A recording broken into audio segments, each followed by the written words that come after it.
in the last class we had studied about polynomials. So what do you mean by a polynomial? A polynomial p of x in a variable x is an algebraic expression expressed in the form p of x is equals to an into x raised to n plus an minus 1 into x raised to n minus 1 plus so on up to a1x, where n is the degree of the polynomial and a1, a2, a3 and so on up to an are the constants.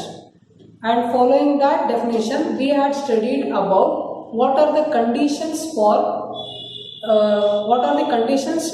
that we can say that it is a polynomial.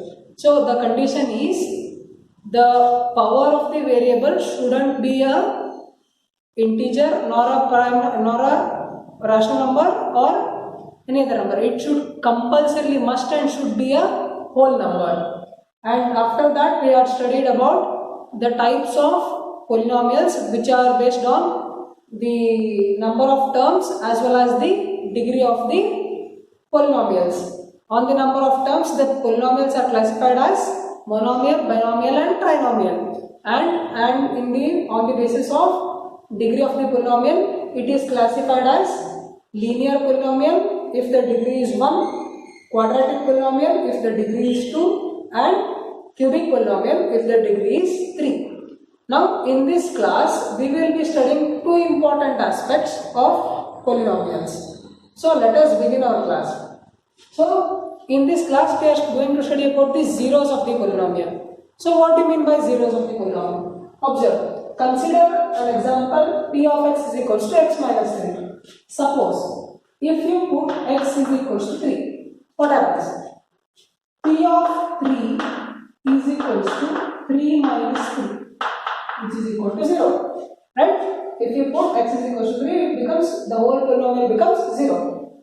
Again, in this example, p of x is equal to x square minus 1.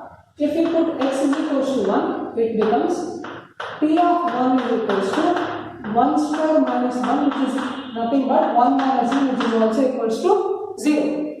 And similarly, in this example, p of x is equal to 2x plus 3. If you put x is equal to minus 3 by 2, observe, p of minus 3 by 2 becomes 2 into minus 3 by 2 plus 3. 2 gets cancelled and we have minus 3 plus 3, which gives 0. So I mean to say that zeros of polynomial is nothing but the value of the variable x by which we substitute in the given polynomial and it satisfies the given polynomial. Coming back to the definition of the zeros of the polynomial. In general, zeros of a polynomial p of x is a number. In general, zeros of polynomial p of x is a number c. In general, we have taken it as c. Is a number c such that p of c equals to 0. So, if we have any value of the variable which yields the given polynomial to 0, then such value is called as the zero of the polynomial. Are we clear with the definition of the polynomial? Now moving on to the important note. Now we have studied about, in the last class we have also studied about the constant polynomials as well as the zero polynomial. Constant polynomials are nothing but the regular natural number polynomials which are 1, 2, 3 and so on. So now what is the zero of the constant polynomial? How do we define a constant polynomial? Constant polynomials are nothing but the polynomials which are constant, 1, 2, 3 and so on. They can be also expressed in the form of 1 into x raised to 0, 2 into x raised to 0, 3 into x raised to 0 and so on. Right? Now, what is the zero of this constant polynomial? Observe that a non-zero constant polynomial has no zero. A non-zero constant, these are non-zero numbers, right? Are they zero? No, they aren't.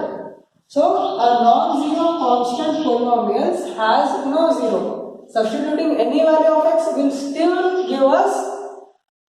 So, if you substitute what is x raised to 0? It is nothing but 1. So 1 into 1 is again 1. 2 x raised to 0 is 1. 2 into 1 is again 2. And 3 into x raised to 0 is again 3. So for every non-zero constant polynomials, we do not have a 0. And what about zero polynomials? Consider 0. Now we know that 0 is the zero polynomial. By convention, every real number is a 0 of the zero polynomial. If you multiply 0 with 1 or 0 with 100, it still gives us 0. So by convention, every real number may be positive nor negative. When it is multiplied by 0, we get the result as 0. Hence, by convention, every real number is a 0 of the given polynomial. So, I hope we are clear with the topic about zeros of the polynomial. Now, we shall solve some problems related to the zeros of the polynomial. Now, we shall solve some problems related to the zeros of the polynomial. First of all, check whether x is equals to minus 1 is a 0 of the polynomial p of x is equals to x plus 1. Let us begin with the solution. So they are given that the polynomial p of x is equals to x plus 1. Here p of x is equals to x plus 1. Now we have to check whether x is equals to minus 1 is a 0 of the given polynomial. Now we have to substitute x is equals to minus 1 in the given polynomial. Substituting x is equals to minus 1 in the given polynomial p of x. Now this becomes p of minus 1 is equals to, in place of x we have to write minus 1 and plus 1. So this implies p of minus 1 is equals to minus 1 plus 1 is 0. So hence we conclude that x is equals to minus 1 is a 0 of the given polynomial.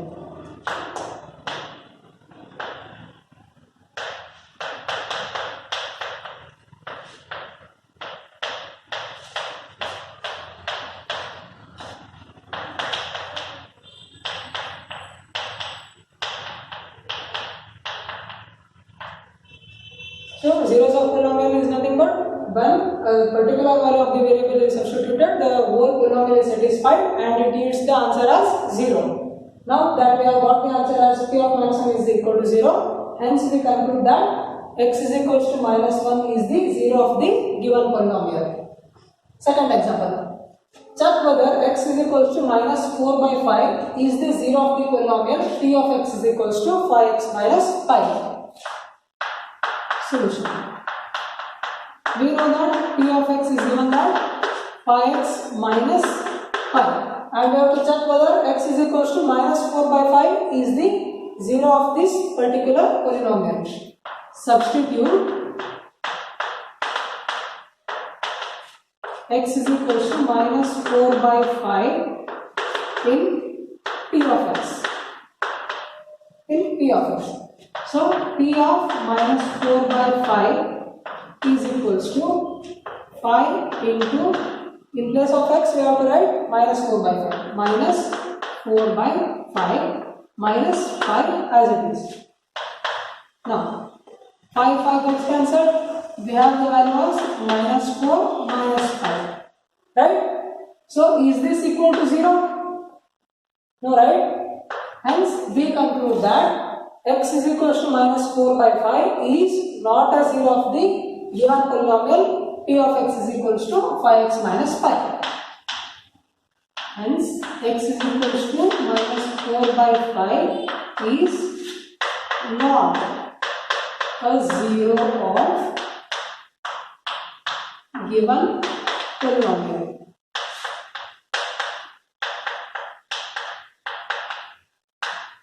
So are we clear about how to find the 0 of the given polynomial and how to find which is not a 0 of the given polynomial? Now that we have studied about how to find the zeros of the given polynomial and how to check whether the given value is a zero of the given polynomial or not. Now moving on to some important results about the zeros of the polynomial. Now first one, a linear polynomial has one and only one zero. A linear polynomial is nothing but a polynomial whose variable power is 1. So a linear polynomial has one and only one zero. Consider, for example, p of x is equals to ax plus b, where a is not equals to 0 is a linear polynomial. Now we have to find the zero of this particular linear polynomial. So what do we need to do? We need to find one value of x which satisfies the whole equation, and we hence get the value as p of x is equals to 0, right? According to the definition. According to definition of zeros of polynomial,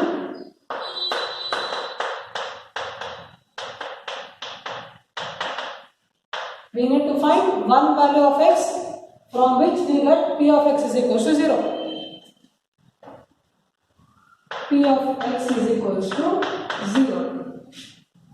Right? Now, if p of x is equals to 0, then ax plus b must be equal to 0. Right? Since p of x is equals to 0, ax plus b must always be equal to 0. So, this implies ax plus b must be equal to 0. Right? Now, transposing the value of b to the right hand side. So, this implies ax is equals to, it is plus b here. If we transpose it to the right hand side, it becomes minus b. Ax is equals to minus b. Now, we need to find the value of x. So, we need to move this or transpose this a to the right hand side. So, this implies x is equals to minus b divided by a. Right? Therefore, x is equals to minus b divided by a is the only zero of the linear polynomial p of x is equals to ax plus b. So, this is how we find the zero of the given linear polynomial. So, we can find the zero of the polynomial directly by using this result. X is equals to minus b by a is the only zero of the given linear polynomial. Similarly, a quadratic polynomial has two zeros. Since linear polynomial has one zero, a quadratic polynomial has two zeros. Linear polynomial is of degree 1, therefore it has only one zero. And a quadratic polynomial has degree 2, therefore it has two zeros. Similarly, a cubic polynomial whose degree is 3, it must have three zeros. A cubic polynomial has three zeros. So, in general, the fourth point, a polynomial can have more than one zero. It need not be limited to 1 or 2 or 3. If it is a polynomial of the variable 8, if we have a polynomial of a variable 8, then we have 8 zeros. So, in general, a polynomial can have more than one zeros. It need not be limited to 1 0, 2 0, 3 0. So, it is unlimited. Moving on to the next point, a zero of a polynomial need not be zero always. So, this is the most important point. In many of the cases, you forget this. A zero of a polynomial need not be zero always. So, if you think a zero of a polynomial should be always zero, then you are definitely wrong. For example, p of x is equals to x minus 1. If you put 0 here, you will get as minus 1. But that is not the required result. We need to find one value of x such that p of x is equals to 0.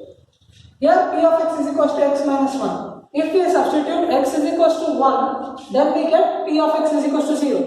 Hence 1 becomes the 0 of the given polynomial. Consider this case. P of x is equals to x minus 3. Here x is equals to 3, if we substitute x is equals to 3, then we get p of x is equals to 0. Hence we conclude a zero of a polynomial need not be 0 always. In some cases it is 0. When p of x is equals to x square, if we substitute x is equals to 0, then x is equals to 0 is 3, 0 of the given polynomial. Not in all cases. It need not be true. So a 0 of a polynomial need not be 0 always. So I hope these are the important results that are clear. Note down these. They are very important in the further classes. So in today's class, we studied about zeros of the polynomial, what is the definition of zeros of the polynomial, and some examples about the zeros of the polynomial, and how to check whether the given value is the zero of the given polynomial or not. Now here are some examples and these are your homework. Now you have to check whether the following are zeros of the given polynomials or not. So you have to just substitute the value of x in the given polynomial. If the polynomial becomes 0, then it is certainly the 0 of the given polynomial, and if it is not, then it is not a 0 of the given polynomial. So in the next class we will be studying about the division of polynomials, the remainder theorem as well as the factor theorem. Thank you.